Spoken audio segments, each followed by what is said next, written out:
नमस्कार दोस्तों, मेरा नाम है विशेष गुप्ता। स्वागत है आपका मेरे चैनल विशेष फंड्स में। फाइनली दोस्तों, आज सुबह बड़ी खबर आई कि ट्रम्प बाबू ने इंडिया पे 25% का टैरिफ इम्पोज कर दिया। साथ में एक पेनल्टी टैक्स की भी बात करी गई है।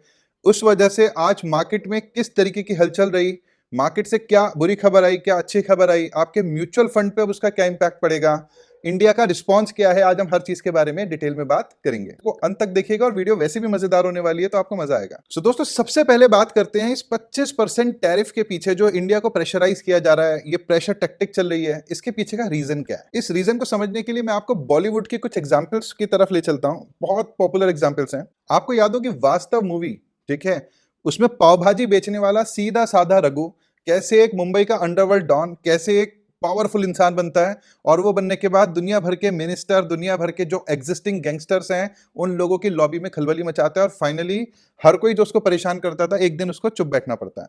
दूसरी मूवी कालिया, कैसे एक सीधा साधा हाथ जोड़ने वाला लल्लू एक दिन कालिया भाई बन जाता है, ठीक है, और बड़े बड़े मिनिस्टर, शाहनी सेठ जैसे लोग उसको दबाने की पूरी कोशिश करते हैं, वो नहीं दबता, और फाइनली उन्हीं को उसके आगे नतमस्तक होना पड़ता है। दोस्तों, हमारा भारत भी आज की डेट में बाहुबली बन चुका है।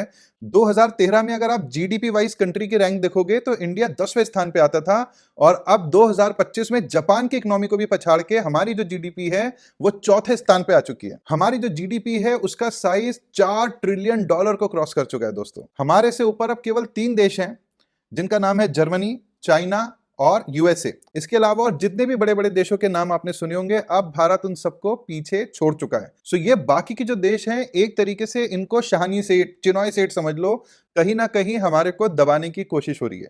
दूसरा रीजन, दोस्तों आगे बढ़ रहे हैं उससे पहले एक लाइक जरूर कर देना, ताकि जो दिन भर की पूरी रिसर्च और ये वीडियो बनाने की मेहनत है वो सफल हो जाए यार।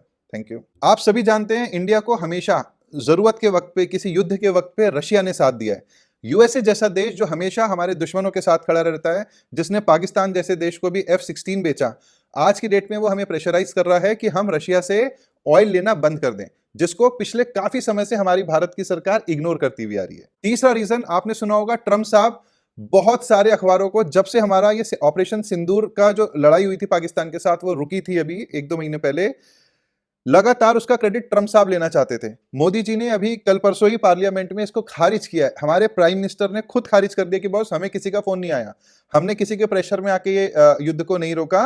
इनफैक्ट मैंने तो उनका जो वाइस प्रेसिडेंट है 2-3 बार उसका फोन भी नहीं उठाया। ट्रम्प साहब, जिनको मैं एक कंफ्यूज्ड आदमी कहता हूं, उन्होंने आज से 4-5 महीने पहले भी इस तरीके की सनसनी मचाई थी।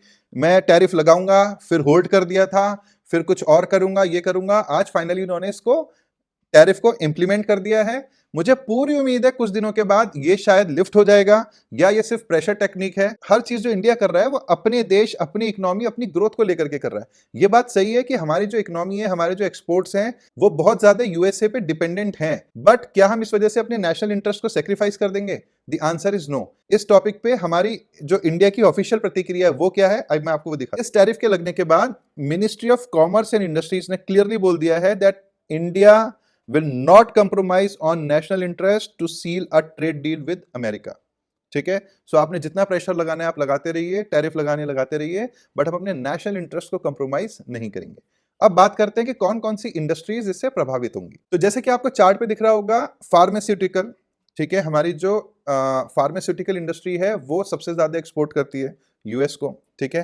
इलेक्ट्रॉनिक्स, जेम्स एंड ज्वेलरीज का भी बहुत एक्सपोर्ट होता है, ठीक है। होम लिनेन, टेक्सटाइल, और इसके अलावा और बाकी एलाइड इंडस्ट्रीज, ठीक है। बट मेजर कंट्रीब्यूटर जो है और मेजर हिट जो आएगा वो इनको आएगा। बट दोस्तों, आज जिस तरीके का फॉल में एक्सपेक्ट कर रहा था, बहुत अच्छी खबर आई मार्केट से। आप देखो, आपको आपकी स्क्रीन पे चार्ट दिख रहा होगा। आज जो मार्केट ओपन हुआ, निफ्टी 50 की मैं बात कर रहा हूं, 200 पॉइंट नीचे ओपन हुआ, ठीक है। उसके बाद धीरे धीरे धीरे धीरे करके मार्केट पॉजिटिव की तरफ चले गया, ठीक है। मार्केट पूरा रिकवर कर गया, आपको चार्ट दिख रहा होगा, और फाइनली क्लोजिंग में आते आते केवल और केवल 86 पॉइंट की गिरावट, जो कि 0.35% होती है। ये हमारी नॉर्मल गिरावट है यार आज की डेट में। इसमें बिल्कुल भी कोई पैनिक करने वाली चीज नहीं दिखी आज मुझे मार्केट में। अब आप में से जो म्यूचुअल फंड के इन्वेस्टर्स हैं, शेयर मार्केट के इन्वेस्टर्स हैं, उनके बीच में अगर कोई किसी तरीके का पैनिक है, तो अब मैं कुछ आपको उसके बेसिस पे अपनी सजेशंस देना चाहूंगा। मेरा सबसे पहला सजेशंस, यस, इस ट्रेड डील की वजह से और ये सब जो चल रहा है टैरिफ और इन सब की वजह से शॉर्ट टर्म नॉइज होगी मार्केट में, वॉलेटिलिटी आएगी, बट अपनी जो एसआईपीज हैं उन्हें आप कंटिन्यू कीजिए।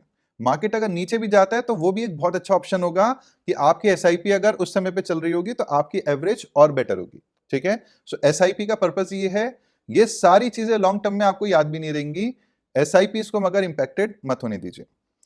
सेकेंडली, अगर आप लमसम करना चाहते हैं तो अपने लमसम को एक डेट फंड में पार्क कीजिए और 6 महीने में उसको फेस्ट करके इन्वेस्ट कीजिए। अगर आपको 1 लाख रुपए इन्वेस्ट करने हैं तो आज एक डेट फंड में डाल दो। डेट फंड में आपको 7-8% के आसपास का इंटरेस्ट आता रहेगा और हर महीने 15,000 20,000 करके एसटीपी कर दो अच्छे इक्विटी फंड्स में जो आपने शॉर्टलिस्ट कर रखे हैं। तीसरा सबसे इंपॉर्टेंट चीज, अवॉइड सेक्टोरल फंड्स। ठीक है, अगर आपने एक पर्टिकुलर सेक्टर पे फोकस करने वाले फंड्स लिए हैं, जैसे कि फार्मा पे फोकस करने वाले, ऑटोमोबाइल पे फोकस करने वाले, तो सेक्टोरल फंड्स को इस समय पे आप अवॉइड कीजिए। चौथी सलाह, अपने पोर्टफोलियो के वैल्यूएशन कीजिए, फैक्ट शीट खोल के देखिए, उसमें जो मैंने सेक्टर्स बताए जैसे automobile sector, pharma sector, textile sector, कितना एक्सपोजर है आपके म्यूचुअल फंड में। अगर वो एक्सपोजर नहीं है या कम है तो बिल्कुल भी चिंता की बात नहीं है। नेक्स्ट सजेशन है, लॉन्ग टर्म विजन रखिए।